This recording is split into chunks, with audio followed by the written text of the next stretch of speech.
What is up guys, Blue Spooky here. Just wanted to let you know before you start that this is a compilation video of new stories to the channel. The video will have a black background just like the Sunday compilations, and also like those compilations, there will only be ads after the first 3 stories. Other than that, you're perfectly free to enjoy the video in the background however you'd like. Use it to sleep, use it as a podcast while you're drawing, or however you feel.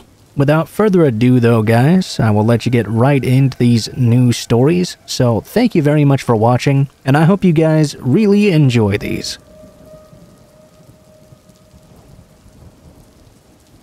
This happened to me about 2 years ago, when I was on a cross-country road trip with my good friend Kim. We started in the Northwest, and our final destination was in Georgia. We were trying to make this trip as quickly as possible, and since it was just the 2 of us, we took shifts sleeping and driving. We had just passed through Laramie, Wyoming, where I got pulled over for speeding. Not much, only about 10 miles over the speed limit. I apologized to the police officer, and he kindly let us off the hook. Since our car had no cruise control and we had a long way to go ahead after leaving Laramie, we didn't stop for a long time.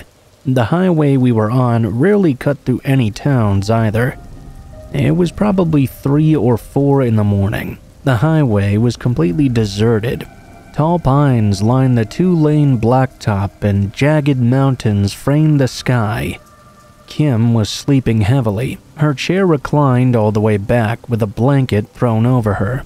I had the radio on, but she was so exhausted she paid no attention to it.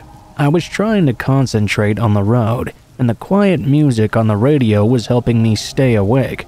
Visibility was very limited. There were no lights on this road at all. Suddenly though, red and blue lights began flashing in my rearview mirror. I hastily looked over at my speedometer, but I was diligently following the speed limit after that narrow escape from getting a ticket earlier. I pulled over, killed my engine, and rolled down my window. The cop car behind me appeared to be an unmarked vehicle, but it was hard to tell in this visibility.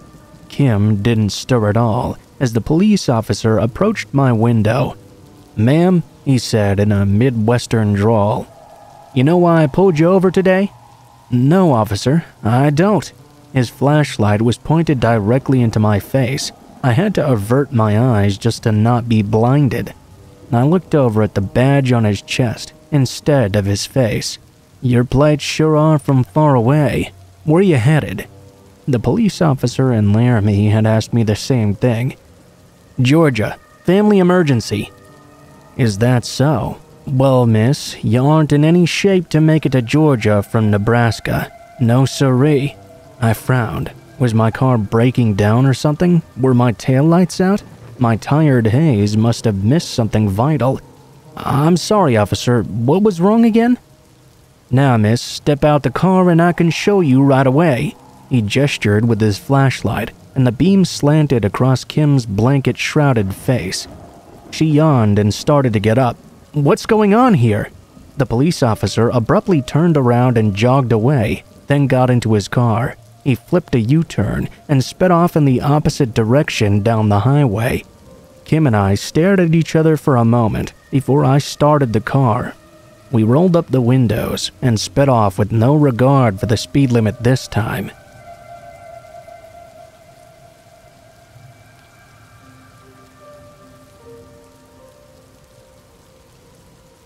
While everyone else was getting drunk and laid, I was stuck at my parents' suburban home studying for the CATs. My parents spent their whole lives working high-paying jobs, and as a result were able to afford a 3-story mansion. They also filled it with lavish art, decor, and furniture. Recently, my father decided to even buy a $15,000 grand piano just because it looked cool. I had moved out of state 5 years before, and so had to stay in the scarcely furnished guest room on the 3rd floor at the end of the hallway. It was 7 p.m., and the sun was beginning to set now.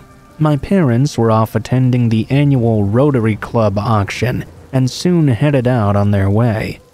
I returned to my books and continued studying. I had just finished reading the chapter about nucleus mitosis and glanced at the digital clock by the bedside. It was around 9 p.m. or so, and it was now pitch black outside and everywhere else in the house pretty much.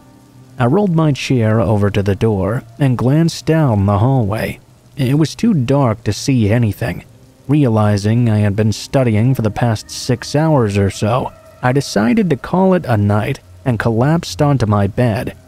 As I continued to lay down for a bit, I looked at the clock again and saw it was now around 10. My parents were probably home by now.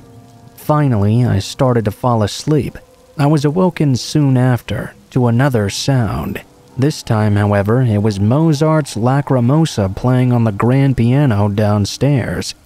Was my dad seriously practicing piano right now? I had to admit, though, he was playing very well. I pulled the blanket over my head and tried to fall back asleep. Something was wrong, though. I realized that no one in my family really knew how to play the piano that well. My dad had just bought it to piss my mom off. The piano continued to play, and I had the sudden urge to go downstairs and see what was going on. Upon my realization, though, I was frozen and the fear kept me from doing so. Instead, I reached for the home phone and dialed my dad's cell phone number. He answered pretty much right away. "Hey, Dad? What's up? Where are you guys? Are you home? We're on the ferry right now." The piano playing came to an abrupt stop as soon as he said that. I remained silent, and my heart started skipping beats. My dad called my name. My voice was shaking. Yeah, Dad?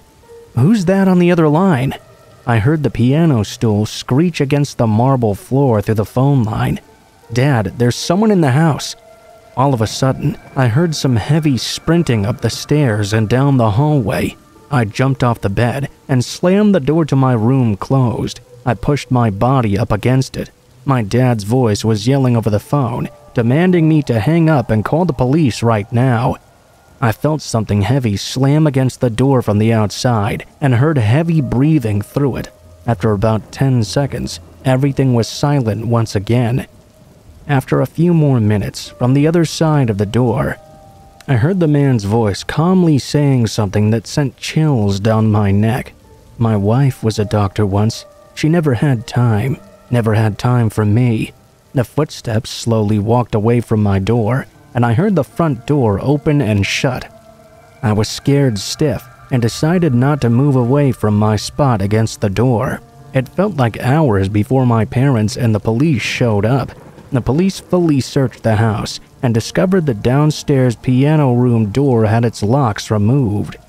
They were lying outside, severely rusted. The next day, I traded in my medical books and changed my major to civil engineering.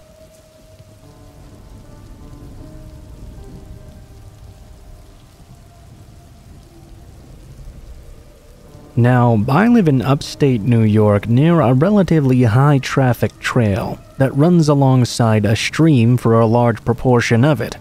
Last week, I noticed a deer near the stream, sipping up some water, pretty common in our area, especially in the wintertime.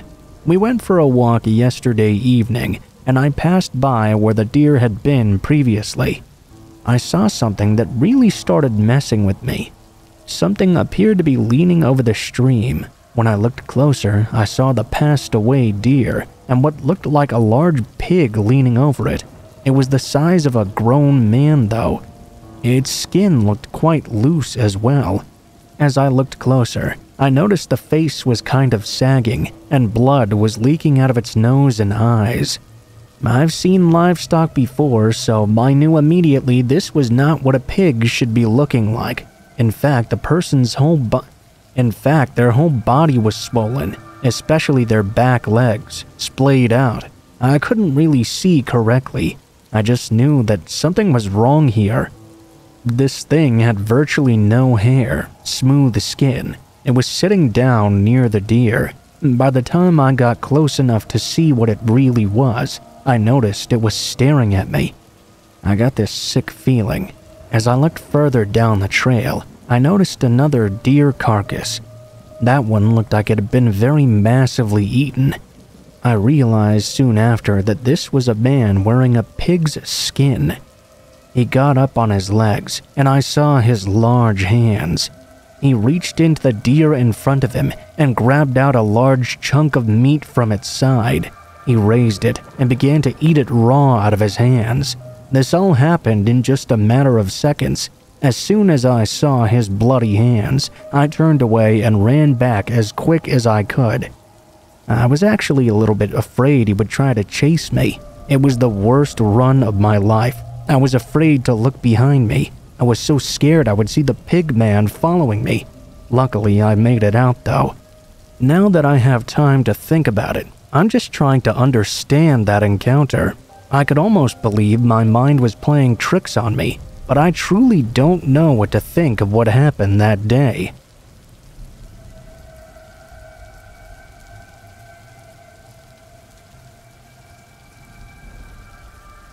I'm a 28-year-old male living in the deep south. I'm now a functional medicated therapy-attending paranoid schizophrenic. However, I wasn't always this way. This story comes from a time before I even knew something was wrong with me. It was about April of 2007 when this happened. I'd just come out of a painful divorce. She had taken all my friends away from me in the process. I was obviously trying to reach out to anyone I could, but I had severe codependency issues that I didn't know how to address. Anyway, I found myself wandering the game section of my local Walmart, as I'm still a gamer at heart. I had to see what was available. Things were going pretty alright, and I seemed to be in control of myself.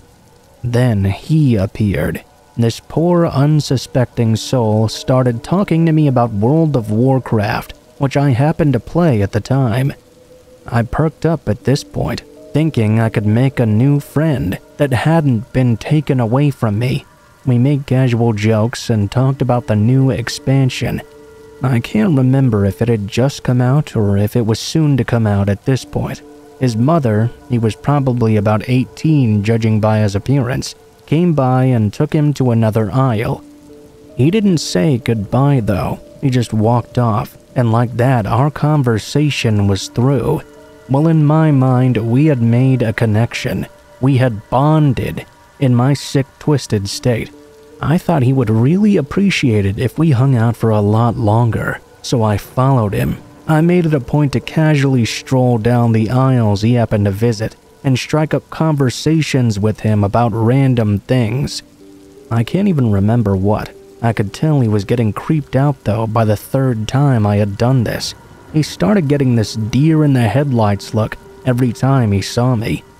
For him, it was starting to become a horror story, though in my eyes everything was perfectly natural. At some point though, his fight or flight must have kicked in, because when I appeared again, as soon as I opened my mouth to speak, he screamed to leave him alone. He dragged off his mother and ran away as quickly as he possibly could. This was a real wake-up call for me that I was being severely creepy and also kind of a stalker. I realized this could very well be the behavior that caused my divorce in the first place. I checked myself into a mental institution soon after and got the help I needed. Now I'm significantly better, and my relationships with other people have improved greatly. I have good friends and a loving fiancé.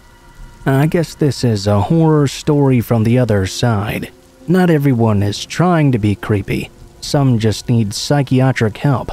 On behalf of all the unknowing creepers out there, I humbly and sincerely apologize for our behavior.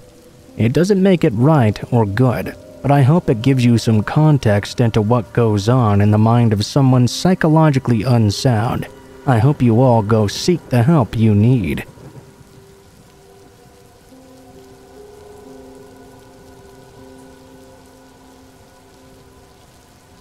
I'm a 19-year-old guy who lives in Montreal. About 2 years ago, when I was studying at college, one day I had a 4-hour break. A class of mine had gotten cancelled, so I decided to go into Montreal proper.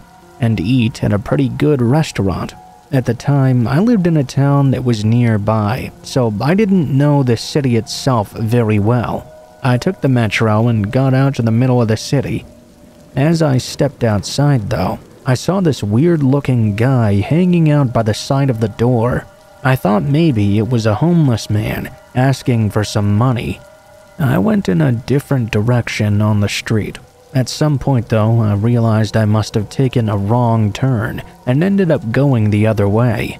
When I realized my mistake, I also noticed I was on a completely empty street. I turned around to go back the way I came, only to see behind me, about 50 meters away, was that same weird guy from outside the metro. We were a full 15-minute walk away from the station at this point. I quickly passed by him. After a minute, I looked around behind me again, and I could see the man had turned around as well and started following me back. I realized at this point what was going on and decided to check and see if he was going to follow me further.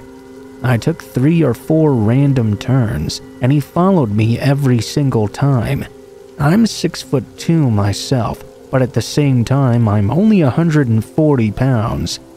At least I had taken a self-defense class or two, so I knew some tricks to put someone on the ground in an emergency.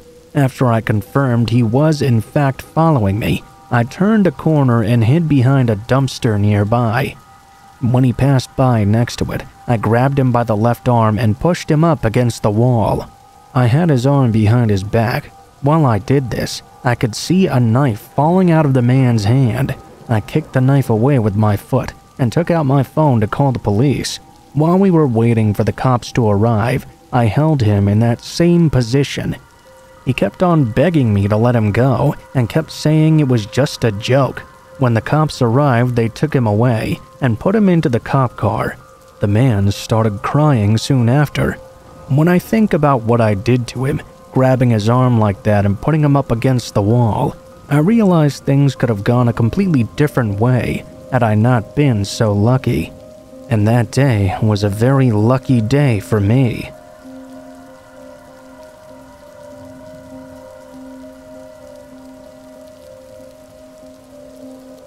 I'm a 19-year-old male.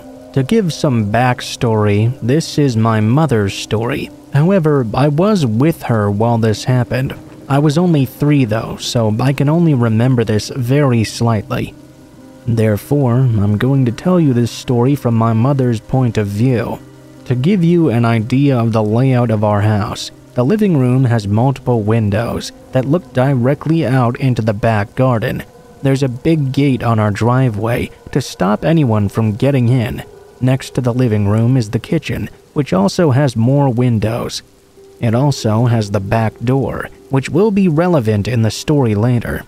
Okay, so my mother was completing the household chores, as she did every day. I was sitting in the living room, watching television on the sofa, with my back to the living room windows. I remember seeing a figure reflecting off the picture frame hanging on the wall opposite the window.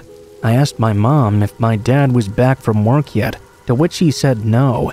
I'll never forget the look of terror on her face when I told her that yes, he was, and that he was standing right outside in the garden.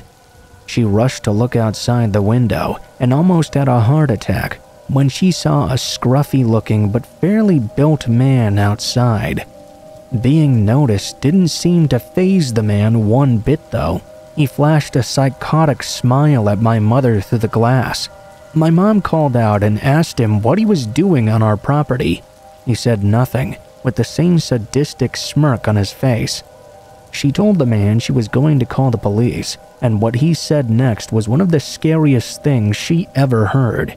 He screamed at my mother through the glass that if she even moved her phone, he was going to break the glass and kidnap me. My mother was terrified. She wanted to protect me by calling the police, but she also didn't want the man to hurt me. If she did try to call them, she was sure that as soon as this man saw, he was going to keep true to his word. Needless to say, she was terrified. The man began to sprint for the back door suddenly. Luckily, it was already locked. My mom has always been a paranoid person, so she always locks the doors. The man began to scream at her to let him in. If she didn't, he would find a way in himself and kill both my mother and I. My mother told him to fuck off, which obviously enraged him. He pulled out a pocket knife and began smashing hard against the windows. I was still oblivious as to what was happening though. I still thought this guy was my dad. I guess you think a bit slowly when you're only 3 years old. My mom frantically grabbed me, and I don't mean picked me up. She literally grabbed me by my arm off the sofa and booked it upstairs. We were backing up in the upstairs hallway, looking for anywhere to hide, when my mom's younger brother popped out of his room with his headphones on. My mom hadn't realized he was home, and he clearly hadn't heard the commotion downstairs yet. My uncle here was 25 at the time and was really well built. He intimidated a lot of people in regular everyday life. My mom cried and told him there was a guy trying to break in. While she was telling him this, that creepy lunatic screamed from downstairs that he was inside the house. He then said the boogeyman was coming to get us both, which really freaked me out. In fact, it freaked me out so much that I can still remember it vividly to this day. Anyway, since the guy didn't know my uncle was home, he kept screaming and telling us to come out, and that he would at least make it not painful. My uncle told us to lock ourselves in the bathroom and call the police. We did so. We heard the sounds of groaning and blatant violence from downstairs. After about 5 minutes, the police stormed in and found the man bloodied and badly beaten, with my uncle still on top of him beating the shit out of him mercilessly. My uncle really did not hold back. Turns out the guy was a known buddy, which is why he was watching me for so long while I was watching TV. After that day, my mom was terrified to be alone at the house. As a child, I don't think I was nearly as scared as I should have been, because I was only 3 years old. I can never thank my uncle enough for being there at the right time, when my mother clearly forgot he was still home. It honestly still gives me chills, wondering what the man would have done to me and my mother if my uncle hadn't been there to save us.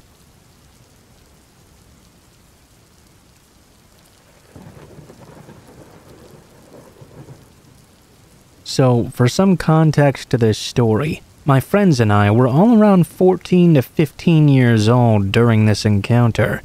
We also lived abroad in Prague, the capital of the Czech Republic.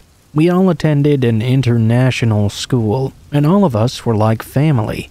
These were 5 people, mind you, a very close, tight-knit group. Our parents generally trusted us to go off on our own in the safer parts of Prague. That was mainly around our school area. This is relevant later on. During the summertime, we would sometimes go out to the theme park instead of our usual haunts. Of course, our parents would often come along, as well as our siblings if we had any, so we didn't do this too much. It was too difficult, and we didn't really get much alone time. Now though, I really understand why they always insisted on staying close and being together. On one of our visits to the theme park in late August, one of our friends, Emma, met a native guy a year older than her. Let's call him Alex. She spoke the best Czech out of all of us, so she could easily communicate with them. They seemed to really click and exchanged phone numbers so they could communicate with each other in the future. Immediately, I got a bad vibe coming from this guy though. He certainly did not look like he was 16. He also had the eyes of a creeper. He was running his eyes all over her body the entire time. When we eventually walked back to our parents, I tugged on her arm and suggested she delete his phone number. He was just giving off such a weird aura. I was the shortest and smallest of our group, and my best friends would often protect me the most if we were ever in a bad situation. I was somewhat naive at the time, which really didn't help my case much. Emma snorted at my suggestion and told me I was just being paranoid. I still had this uneasy feeling while Emma talked about him. While we were waiting in line at one of the rides, my other friend Mackenzie, without a doubt the one I was closest to, noticed something was up with me and asked me what was wrong. We sat down together, and I explained my unease about this Alex guy and his flimsy facade of a teenager. Thankfully, Mackenzie took my concerns much more seriously and helped me voice them to Emma, Chloe, and Camilla. Emma and Chloe thought we were being stupid, while Camilla was quite conflicted. In hindsight, they probably thought all the scary stories told about girls being sold into the sex trade were making us paranoid. We didn't get anywhere with the conversation, and eventually I had to move on to the next ride. Mackenzie made Camilla and I promise to keep our eyes on Emma, but not tell her, because then she would get secretive and refuse to tell us anything. We agreed not to tell our parents, though, unless things really got out of hand. God knows the situation was already delicate enough without our parents barging in and making it worse. This was our 14 to 15-year-old mentality talking, which almost cost us dearly. Emma and Alex talked all the time over the phone after, and eventually started going on dates as well. She never told her parents about this, and would often start to cut lacrosse practice just to go see him. This obviously bothered us, but it was impossible to get through that she needed her parents to meet him. She kept cutting practice and hiding her relationship from them. After a while, she was even talking about their first kiss together, falling deeper and deeper into the rabbit hole. Finally, in mid-October, Emma just left us all together during one of our treks through the mall to meet Alex. Chloe was sick that day, and with no one to stop us, we decided to follow her and see where she was going to meet him. Following around 7 meters behind her, we watched her go to the edges of the city center to a decrepit coffee shop. Alex and her sat outside and talked, stopping occasionally to sip some coffee. They kissed a number of times, but Alex had an extremely eerie look in his eye. I could clearly see he was driven more by lust instead of love. This brought Camilla over to our side immediately, as up until this point, both she and Mackenzie were the only ones who hadn't actually met Alex yet. We returned to my house then to plot out a game plan for trying to convince Emma that Alex was a major creeper. Before we could even get started though, Emma called us to tell us about how she thought he was the one. After trying to convince her that she should tell her parents if they were really that serious about each other, she blatantly refused and accused us of being jealous. We denied it and apologized, and eventually she hung up after inquiring about our homework for that weekend. At this point, the situation was dire enough to go to her parents directly. That seemed to be the only viable option left. We were terrified of breaking the friendship we had with Emma and Chloe though. With the hopes that Emma would still be on her date with Alex, we dashed over to her home. Thankfully, her mother was there at the time, with her younger brother in tow. We told her all about what had been going on, and she seemed very upset about it. We made her promise to tell Emma it was not us that had tattled. Instead, we proposed it could have been found out by checking her phone records. Feeling better about having spilled the beans, we all returned to my house and hung out in my room until Mackenzie and Camilla had to go home. The next day at school, we were confronted by a furious Emma and Chloe. They probably figured out that we had told on her and declared they no longer wanted to be friends with us. I was crushed, but Camilla and Mackenzie assured me they would come around eventually. I wasn't sure our friendship would ever be the same, but I tried to convince myself we did the right thing. A couple of weeks later, while Camilla was over at my house, I heard the doorbell ring. When I came to the door, it was Emma, Chloe, and Mackenzie. Their eyes all looked reddish, like they had been crying a lot. I let them all in, and the 5 of us sat around my kitchen table. Apparently, after Emma's parents had intervened, Alex tried to contact Emma in other ways, often leaving a note in her window with the location of where they would meet.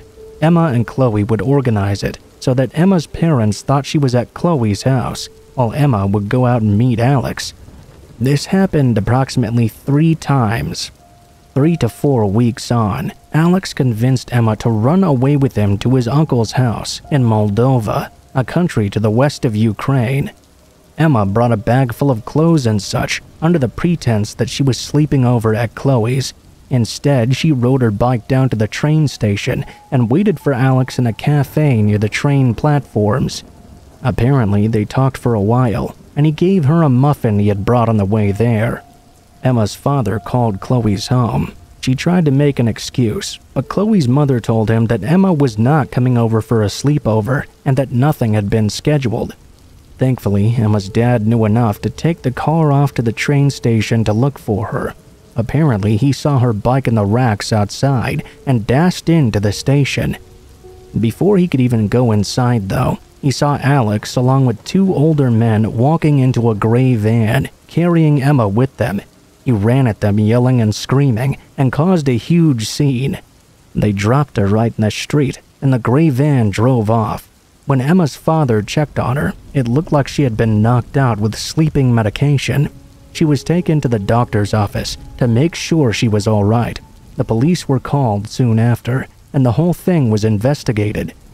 They never managed to track down Alex, but the police officers informed Emma's parents about teenage girls being groomed to be kidnapped and taken to other countries, like Siberia or Russia, and sold into the sex trade. I listened to all of this with Camilla. Horrified looks were on our faces. When Mackenzie finished, Emma started crying. She and Chloe apologized for not listening to us. We hugged it out and stayed at my house for several hours to reconnect. Since then, our friendship has never been stronger, and a strong unspoken policy has been set into motion. We'll always make sure we let the family meet the other half of the relationship. I don't think this experience will ever leave me, even if it didn't happen to me myself. If you get weird feelings about someone, don't hesitate to follow your gut instinct.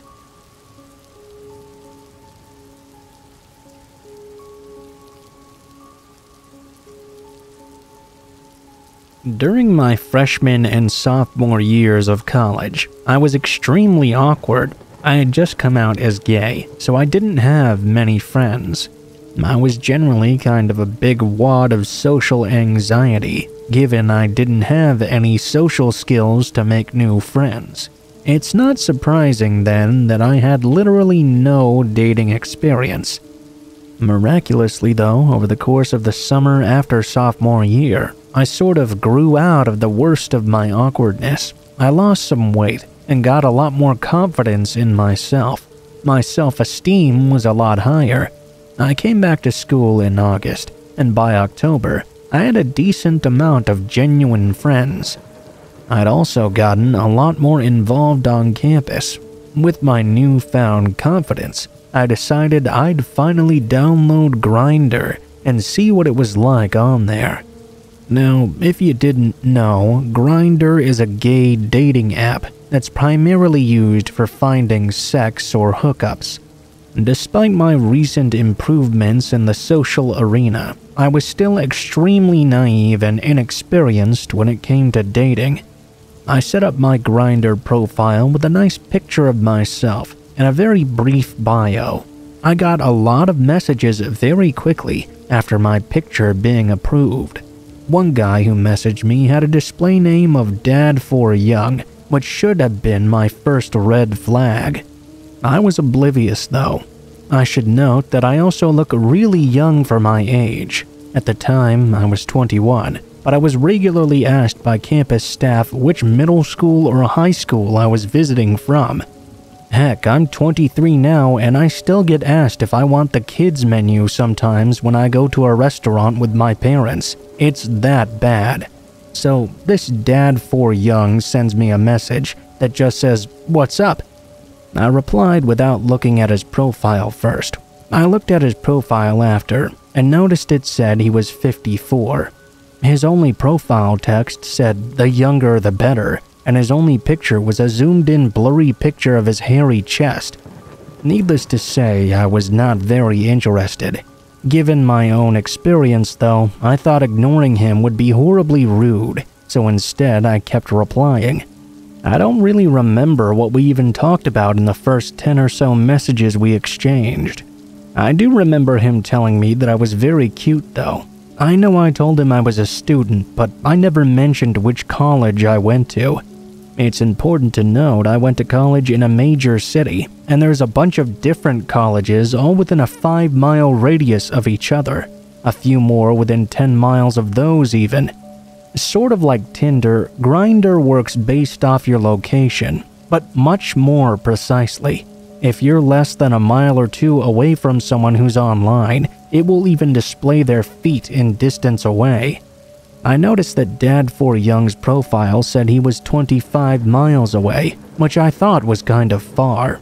He started to get more sexual in his chats and asked if I wanted to meet up. I felt bad flat out denying him, since he'd been so polite so far.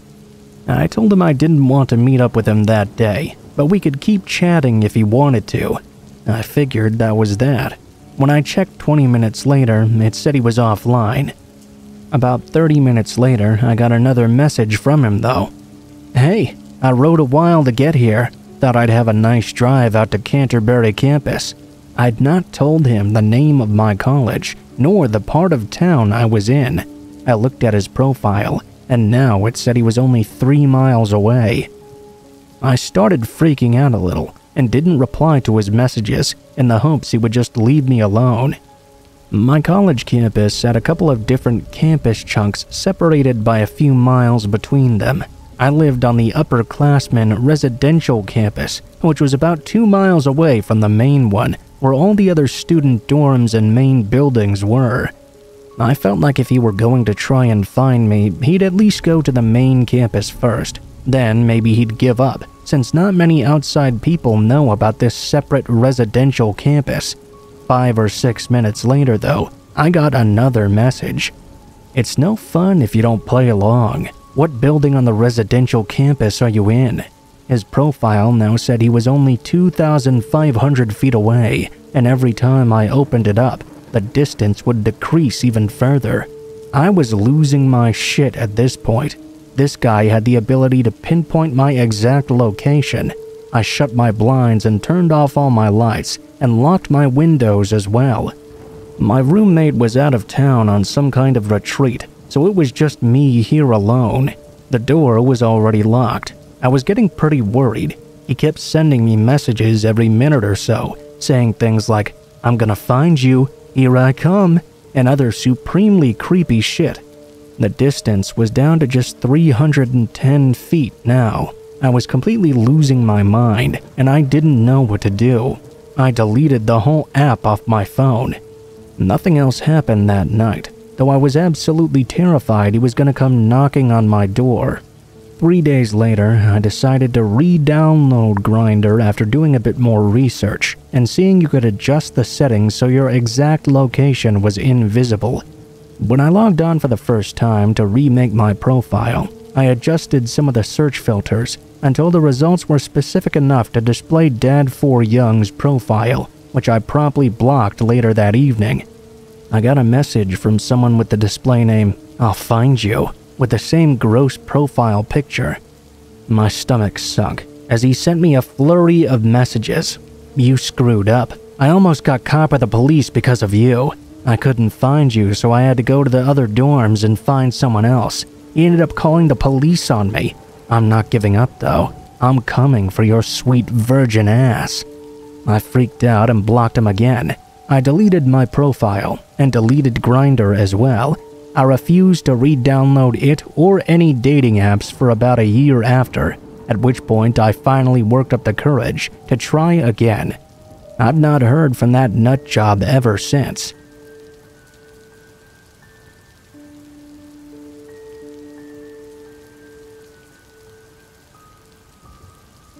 When my mother met and married my stepfather, I was 4 or 5 years old.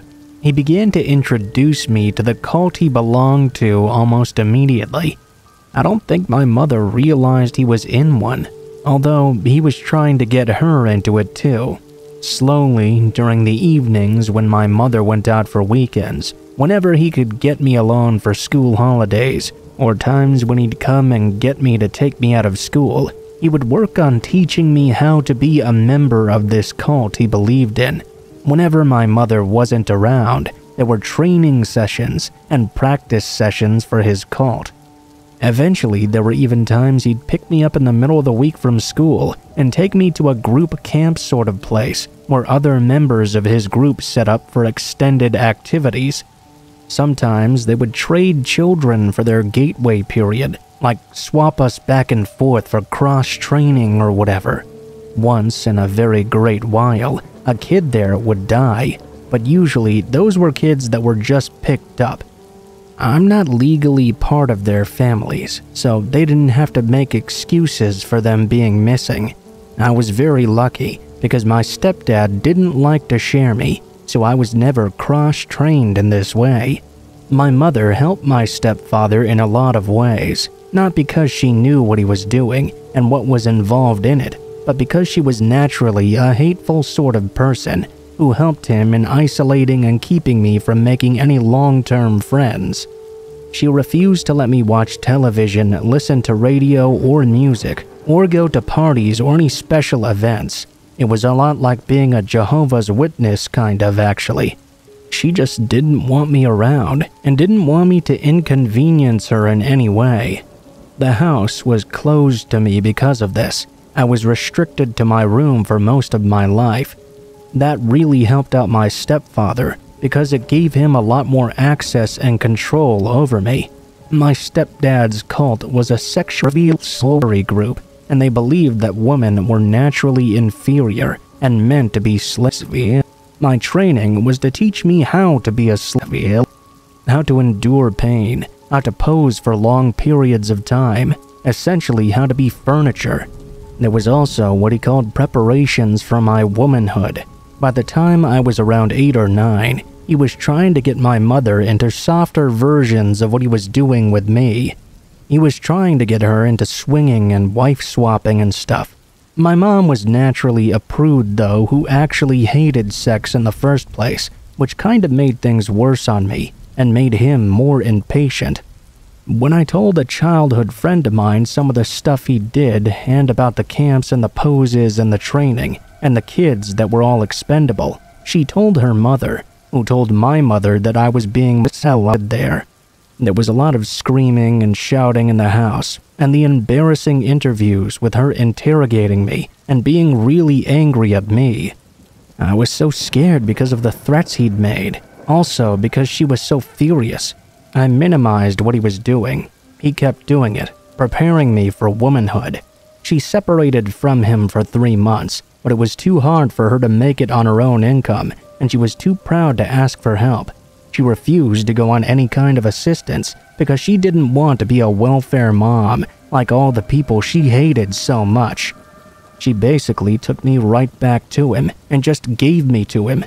I tried to tell her he was going to start doing that stuff again.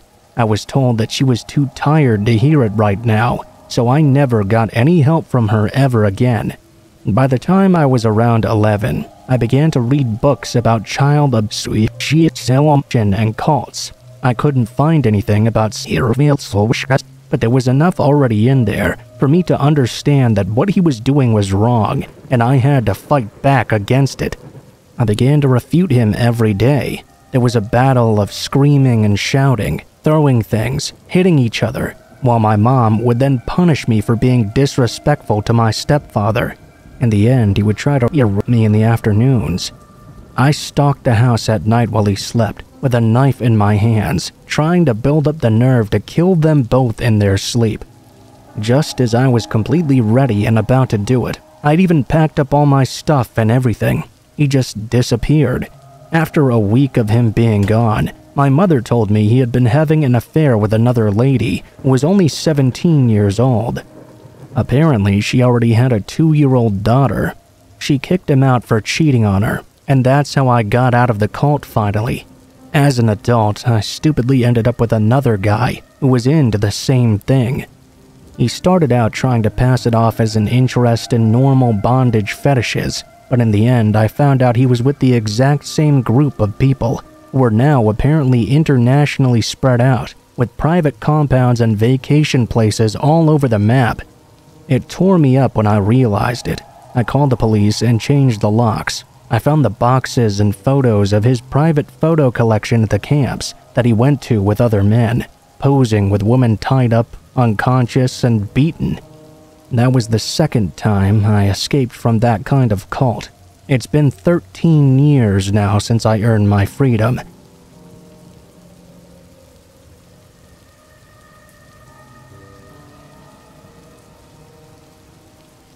I've never known what to make of this. The high school I went to was a very religious private school. In senior year, it was tradition for the entire senior class to go on a religious retreat up into this remote resort in the mountains. A few of the teachers would tag along as well. The point of this retreat was to grow closer to each other and to also find God, perhaps even experience spirituality. But in any case, they took away our phones and forbade us from using any form of internet or communication with the outside world. Then, they would make us go through a series of soul-bearing exercises, speeches, and whatnot. Honestly, it was some pretty cheesy stuff, and not all that exciting. On the third day of the retreat, however, the entire grade was in the main hall, doing an hour of silent prayer. It was pretty much like meditation, but we were all supposed to be in communion with God. All of a sudden, there was a huge crash. Everyone looked over to see a girl toppled over on the floor. As everyone stared, she started writhing around on the ground and screaming. Not screaming like in pain, though. She was screaming in a really strange, deep voice that didn't sound like her at all. Someone yelled that she was seizing. I remember that because there was this girl in our class who was known to have epileptic seizures. It would happen in assembly pretty frequently, but this wasn't the same girl. She stood up and started yelling in tongues. Her eyes rolled up in her head, and she kept twitching back and forth. She started to run around the room, yelling unintelligible gibberish language. Every now and then, she would run at the cross in the middle of the room, then run back screaming and crying. At first, I thought it was a dumb high school prank to freak everyone out, but if that was true, she was taking this way too far. All the teachers tried to calm her down, but she just kept screaming. She started pulling out some of her hair even, and one of the teachers had to call an ambulance. We knew it would take them hours to arrive and get to this remote retreat. Another teacher tried to take her by the shoulders, only for her to dig her nails into his arms really hard and keep screaming in his face. It took several more minutes to calm her down. The teachers eventually evacuated us from the room, and she went completely quiet altogether. They took the girl away that night, though I don't know where to. We were in the cafeteria after all of that, and she never came back to school after the retreat was over. I wasn't friends with her or any of her friends, so I don't know if they knew what really happened. She was probably expelled for what happened if it was a prank. It went on for way too long, but it was pretty damn convincing. She didn't seem like the kind of girl who would be up for anything like that, which is what really strikes me. As well, none of the teachers were allowed to talk about it when we asked afterwards. I just hope she was okay in the end, because that was pretty damn scary to see.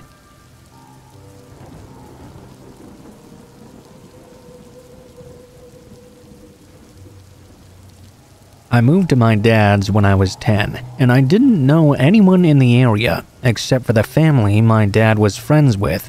It was a single mom with 3 kids. Luckily, there was a girl only a couple of years older than me. I was 12 at the time I met her, and we got to know each other a little over the years. We weren't exactly super close, but we did end up having the same friends. One night, my friend Rob was hanging out with her and her younger brother. They happened to be in the house alone because my friend's mom was at work. Here's where things get real terrifying. Her mom had been helping out this one lady through her work, and she got to know her fairly well. She found out she had a sister who was in a mental asylum but had been let out fairly recently. The night Rob was hanging out with my friend, they got a knock on the door. My friend thought it was their mom. She knocks in a certain way when coming in, and answered it without thinking. Rob wasn't supposed to be there, so we took off through the window to his house down the road. He never thought twice about it. It wasn't her mom, though. It was the sister of the lady her mom was helping. She'd figured out through talking to her sister where the family lived and her mom's working schedule. She came into the house, and this is where I don't quite know all the details. I'm kind of glad I don't, honestly. My friend's younger brother got away to the neighbors to call the police, but the lady brutally murdered my friend in cold blood. It was only a week from Christmas, but she decapitated her and left her body naked in the bathtub. I think they found her head wrapped up in the Christmas presents, but I don't know if that's true or just an exaggeration. I wasn't allowed to go to her funeral either.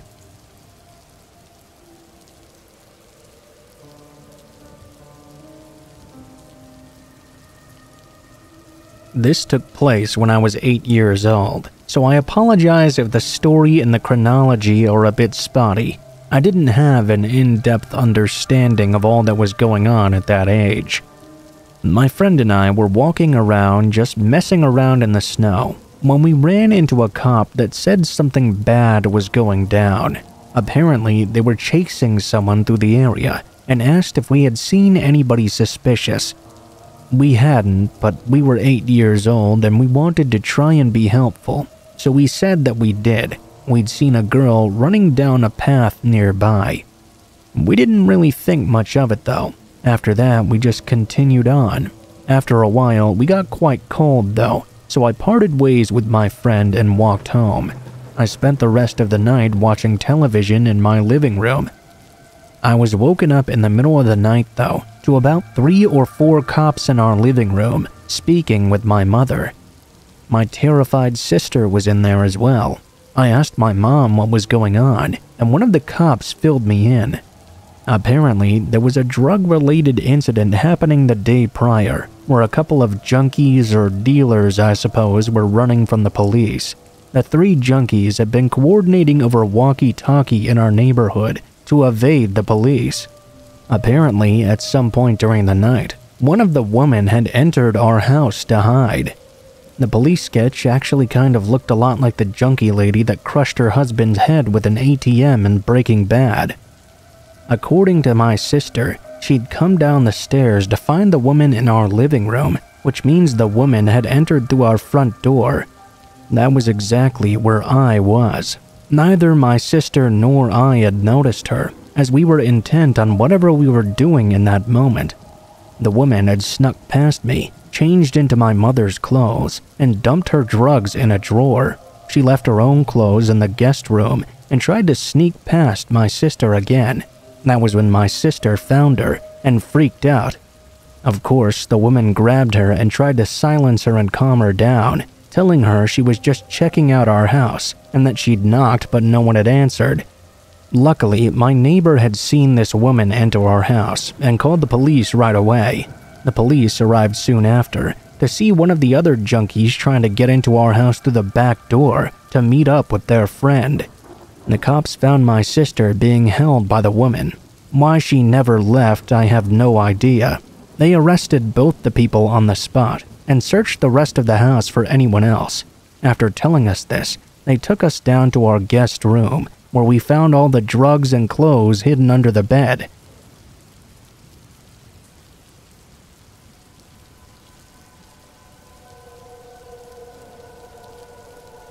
I was really curious about any creepy encounters I might have had when I was little. I asked my mom about this, and she started explaining this situation to me. I was about 5 or 6 when this happened, at a local zoo in a small town in Ohio.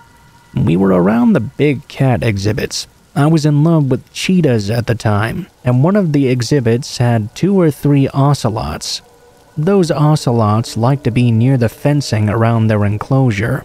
There was a tall wooden fence about my height, and some heavy-duty wire around the enclosure as well. There were holes big enough, though, that I could surprisingly stick my chubby little hand into. I remember thinking that ocelots were just baby cheetahs, and I was trying to pet one of them. We started walking around the rest of the zoo. I remember getting cotton candy stuck in my hair, and almost pissing myself when we went into the aquarium because I was so scared of the sharks. Basically, we were just having a really awesome time. Kid me was so excited about all the animals around. That was until my mom said she'd noticed a woman watching us. We wound up heading back to the big cat area because I wouldn't shut up about those ocelots. My mom was getting slightly nervous though. When we were walking back, the woman had been following us around.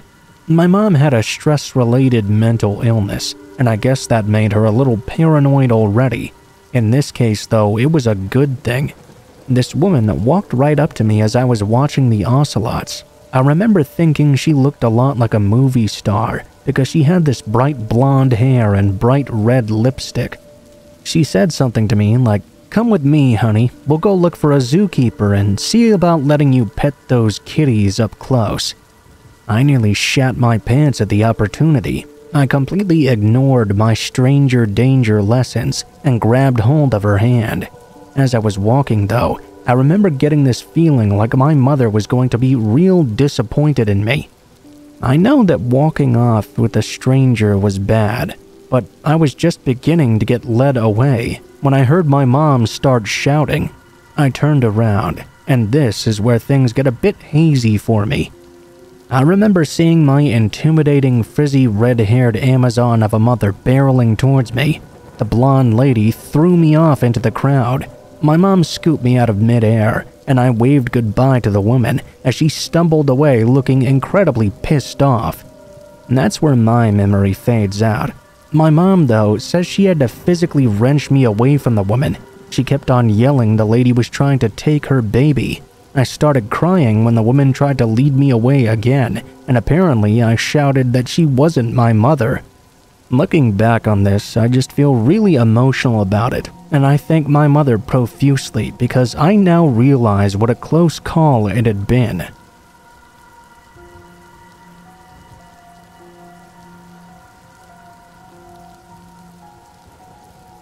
I used to date a guy named Norman back in high school. I'm 29 now and have a 9-year-old daughter, so this must have been at least 12 to 13 years ago.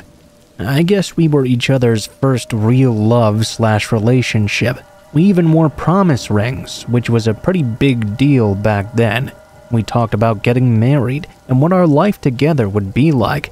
Basically, things people say or do when they've been together for a year as teenagers. As things go, we began to argue unfettered, though, to a cycle of breaking up and getting back together.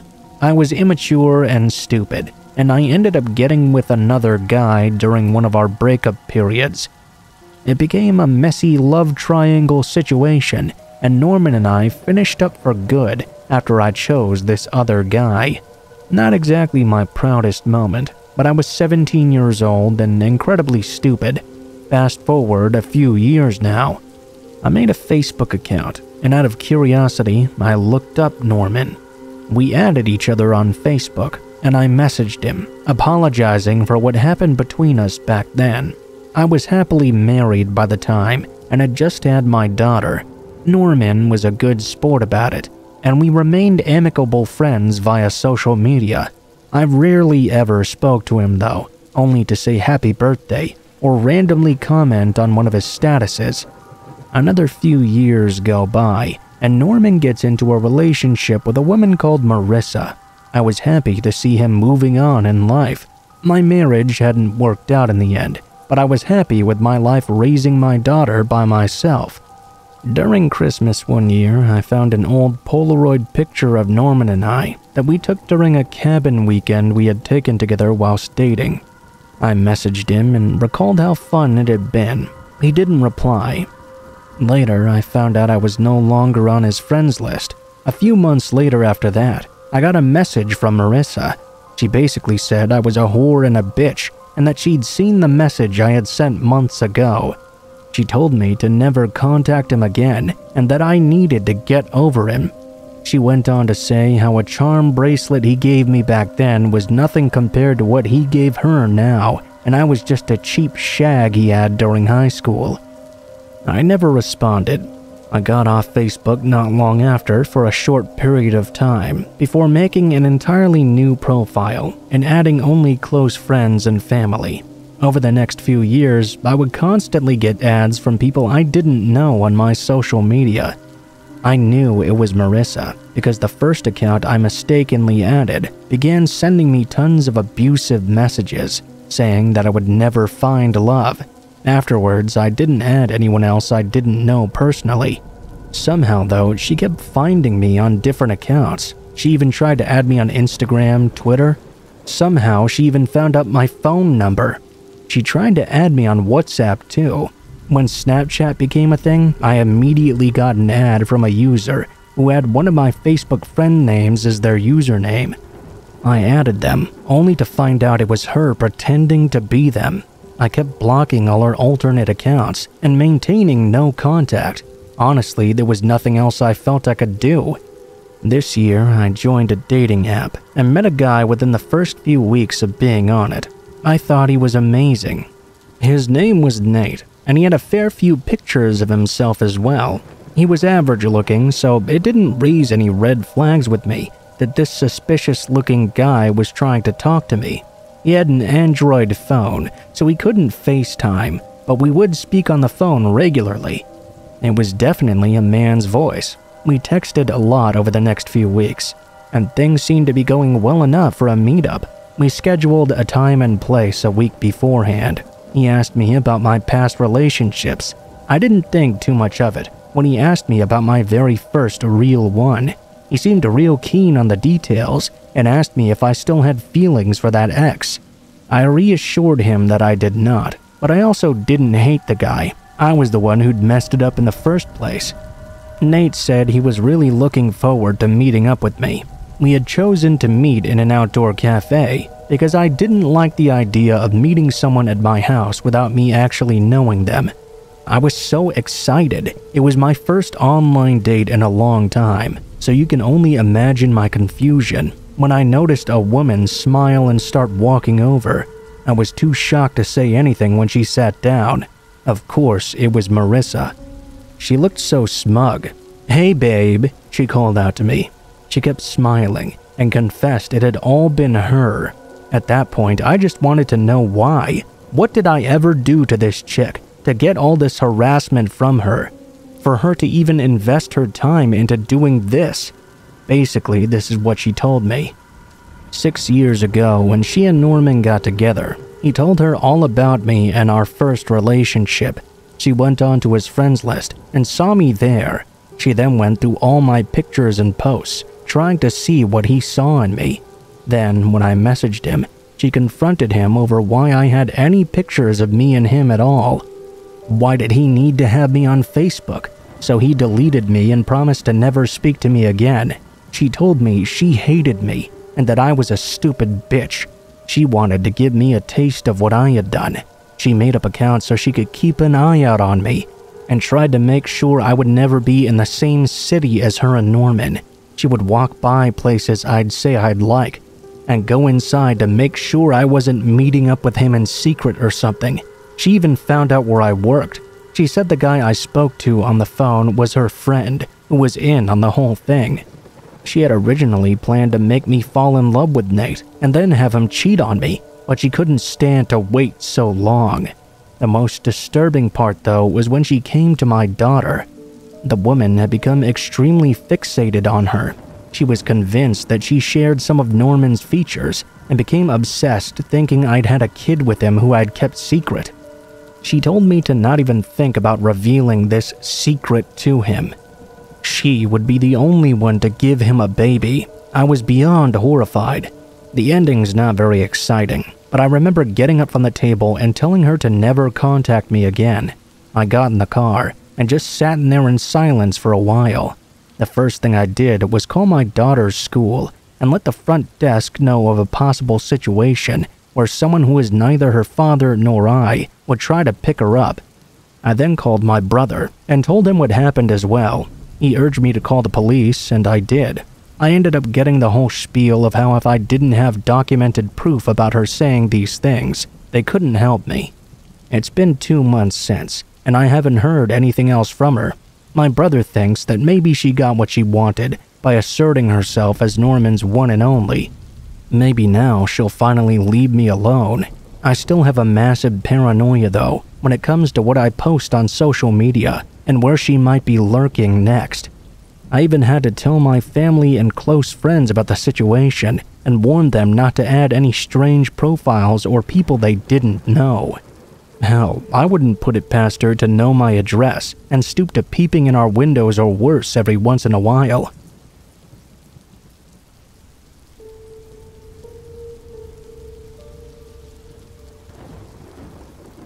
So this is currently happening to me. It's been going on for close to 3 weeks now. I decided to make a profile on Plenty of Fish because I'd been single for 8 months now. I've had some friends who have had success on there before, so I decided, why not try? After about a month or so, I got a message from a pretty attractive girl. We got along pretty well, and we talked for a few weeks, until we decided to exchange our kicks. That's where everything started to take a turn for the worse. Within only 4 messages, she revealed to me that her pictures were all fake and proceeded to send me a new picture, saying this was her. She sweared it. It was not fake. As I looked at this picture though, it was something I knew looked way too good to be true. Why would you fake looking like this? Being a fan of the show Catfish, I decided to reverse image search the picture she'd sent me. Sure enough, I found the real girl within seconds. I sent a message telling her about what I'd found. The girl I was talking to did it again. She sent a new picture. I did the reverse image search again. Same thing, not her. At this point, I got fed up and told her to never talk to me again. She became extremely angry with me though, and started calling me every name in the book, telling me that she was a stripper and would pleasure me anytime I wanted. Stuff about how I'd lost out and all sorts of other things. I started getting messages from other accounts too, both on Plenty of Fish and Kick, claiming they were her friend or someone who worked with her. They all talked the exact same way she did though, and I knew for sure all her friends were really her. They all started sending me messages and threatening me, saying they knew where I lived, that her dad was going to beat the shit out of me. There was one that made my heart really drop though. I know you live in Pine Ridge. That's my real neighborhood. This went on every single day. I would get up to 30 messages a day from her, all on different accounts. I never replied. I got so sick of it I made my Instagram private, deleted Facebook, took down all my profiles. I made a new Kick under a different identity.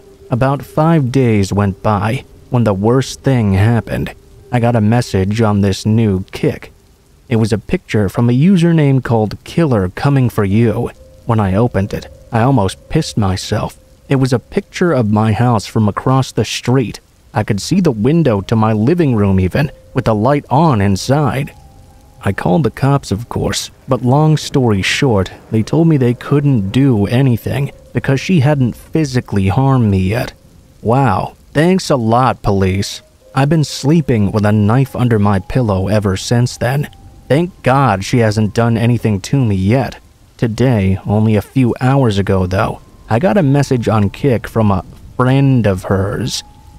I know it's her, but she just flipped around the swearing a bit. Being curious, I decided to check my old messages as well that I hadn't checked in a long time. Sure enough, there were hundreds of messages, all saying how she loved me so much. Now though, she's pregnant and had a boyfriend, but she was still so in love with me and wanted me to raise the baby. Sure enough, she sent me a new picture of a pregnant girl with the caption, "Proof that I'm pregnant." I saved it and did a reverse image search on it. Of course, there were thousands of sites with that picture. Every day, I'm living in fear, waiting for a new message. I'm going to make another new account tonight, but she always seems to find them almost right away. I'll keep you guys updated on this. Sorry it's so long, and thank you for sticking with me. Please wish me luck.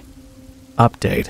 A day after I posted this, I deleted my social media like I said, every single one except for my Facebook, because that's the only way my family can really get a hold of me. I thought I really did my best to make sure everything I wrote, liked, or posted was private, but today I got a new message from a person I won't identify, since this is still under investigation. The message said, "My sister loved you, and you broke her heart. We will come to kill you." That was sent this morning. I've since called the cops, and they're finally starting to take this a little more seriously, as now they at least have a name and a message to go off of sure intention to harm. They said they would do their best to get to the bottom of it, so let's hope that they finally do.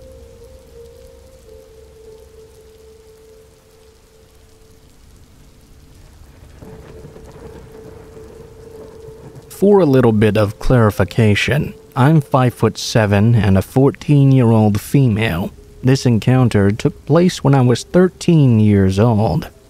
I live in a very quiet village in Scotland, and this town has never had a kidnapping problem before. At least, not that I know of. Because of that, I wasn't exactly prepared for this encounter. My parents had asked me to run to the store for some essentials, like milk and bread. I started walking the half-mile or so down to town. Since I'm already a really paranoid person, I normally keep a vigilant eye out on my surroundings. I noticed that something was a bit off. There was a black minivan driving slowly behind me. I was too afraid to turn around and see the driver. I picked up my walking pace, and when I did, I noticed they started driving a little faster. In my head, I was just thinking, I'm about to die, aren't I? I finally made it to the store parking lot though, and practically sprinted for the front doors. I probably looked like a complete idiot, but when you think you're going to die, you can run pretty damn fast. I talked to one of the cashiers, who was a very nice young lady. She looked to be in her early 20s or so. I told her I thought I was being followed and pointed to the vehicle so she could get a good look at the plate number.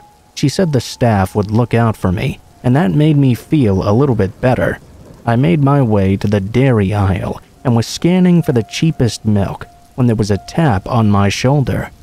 I turned around to see a 6'2" middle-aged man with greasy black hair wearing an out-of-place tracksuit. "Hey there, I just wanted to say you're really beautiful. So pretty." He took a few steps towards me. Me being a person who really hates human interaction, I just started to cry. The tears started spilling down my face.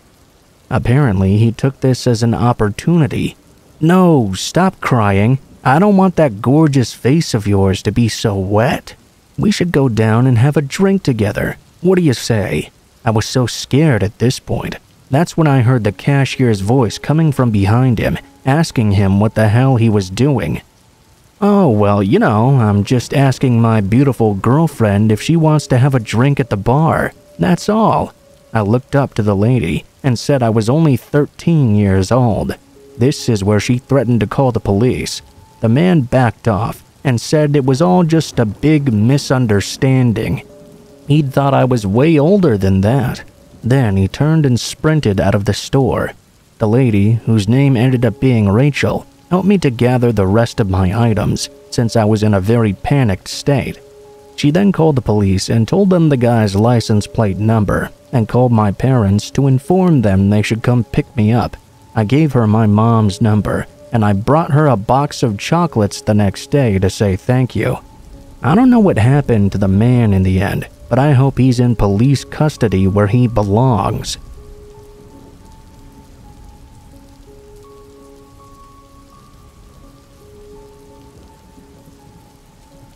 When I was 15, I moved to Utah.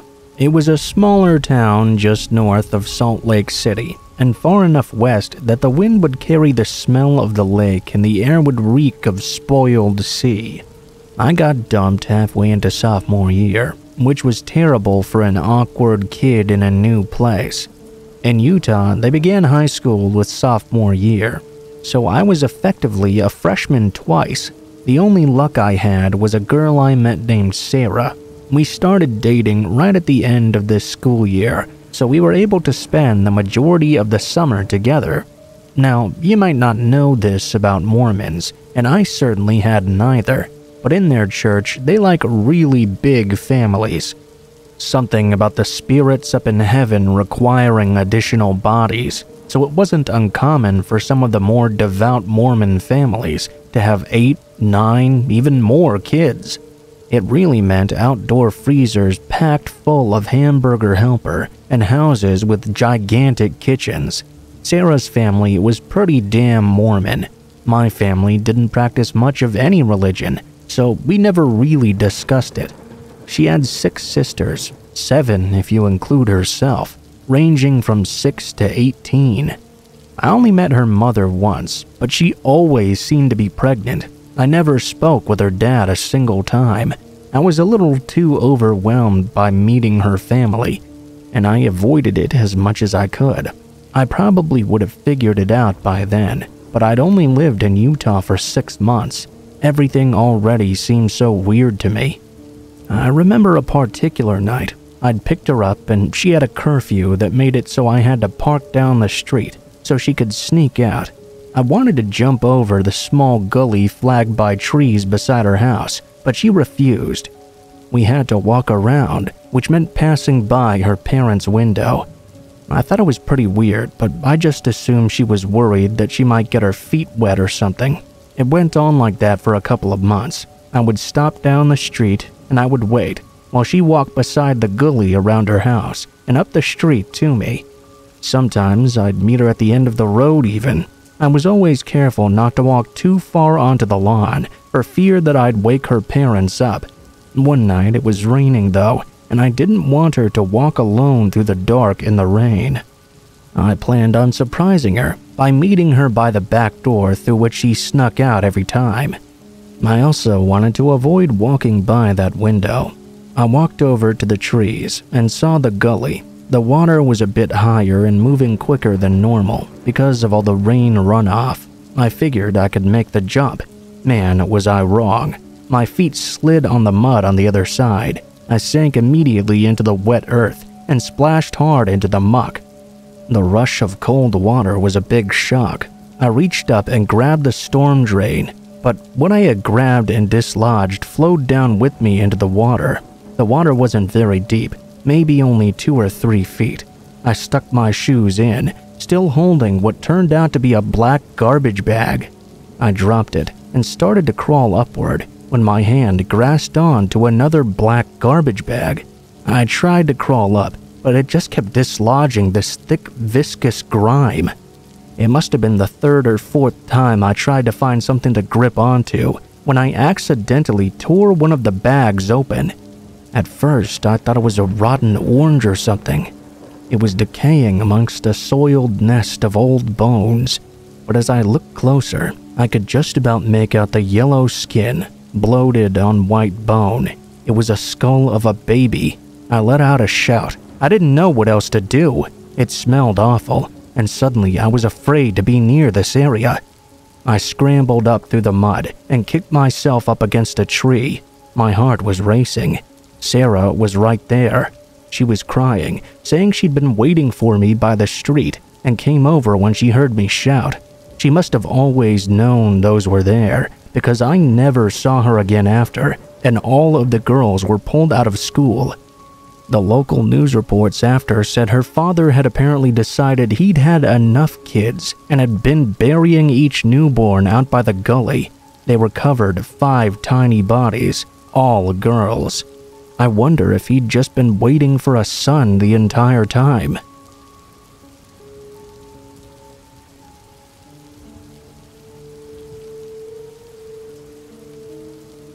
When I was 14, my best friend and I decided to use a Ouija board.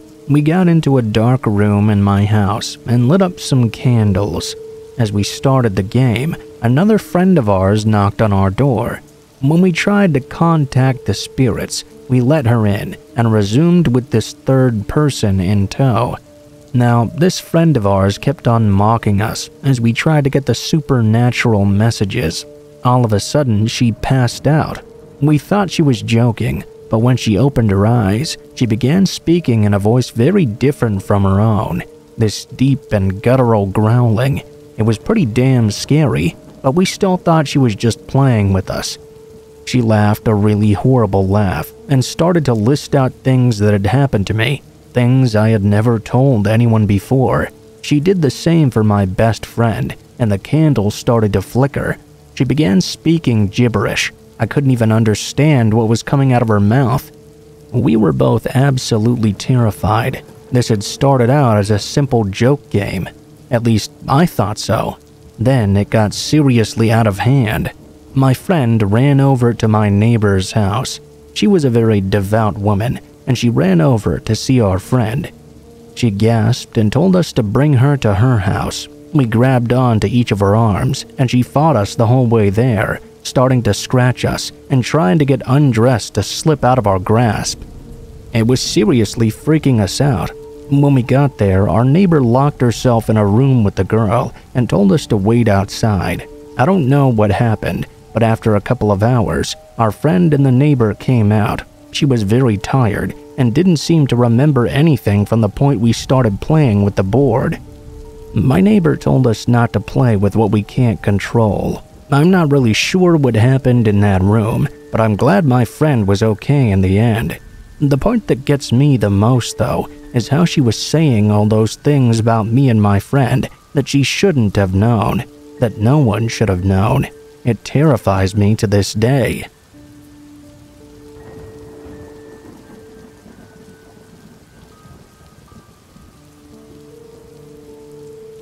My husband and I decided to take a mini vacation to a semi-populated region near a casino resort. We both enjoy playing casino games, so we booked an inexpensive motel room at a popular chain a few miles away from the resort. We stayed at the motel for 2 nights. This incident occurred on the second night we were there. We'd come back from the casino fairly late, around 2:30 a.m. or so. I parked our car in the same spot as before, right next to a red pickup truck. My husband and I got out of the car when we noticed a man in the corner room below our room. We were on the second floor. He looked to be older, maybe in his 60s or 70s. He kept on peering out through the curtains at us. My initial thought was, okay, that's pretty weird. Afterwards, my husband said he made eye contact with the man, and his expression was just vacant, empty of all emotion. I passed this strange guy's room and turned the corner to go upstairs. As I did this, I heard a loud barking noise coming from inside the room.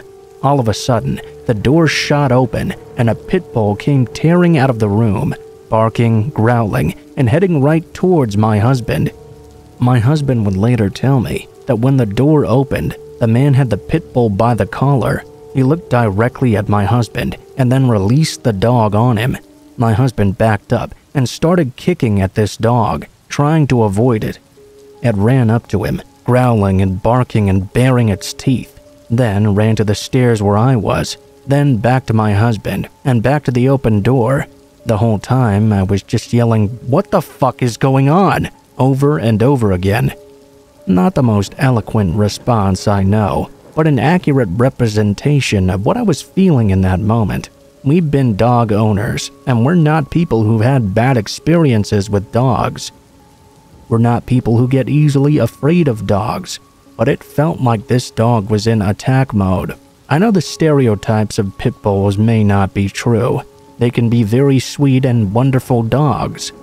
I don't know if the dog had been in the room for too long or if it had been mistreated or what, but once the dog ran back over to its owner, we bolted up the stairs and into our room. We don't know what happened or who this old guy was, why he sent his dog after us. We called the front desk and requested security. They came in about 5 minutes with a front desk clerk and a police officer in tow. We told them what happened, and they said they'd talked to a woman downstairs who owned the dog. We were confused. Woman? No, it was an older guy, not a woman. They told us they'd only spoken to a woman, though. At that point, we were just freaked out. We didn't feel comfortable staying, even though they offered to switch our room. The officer escorted us back to our car, and we left utterly befuddled as to what had just happened. We ultimately decided to just drive the 3 hours home. My biggest regret is not asking them what the women had said when they came to the door. We were just so focused on getting out of there that all we really did was tell them what happened and leave right away. I don't know if the old man we saw was mentally ill or angry at us for some reason. Maybe we'd woken him up, or maybe he just wanted to scare some people. I don't know, but I don't think we'll be visiting that area for quite a long time.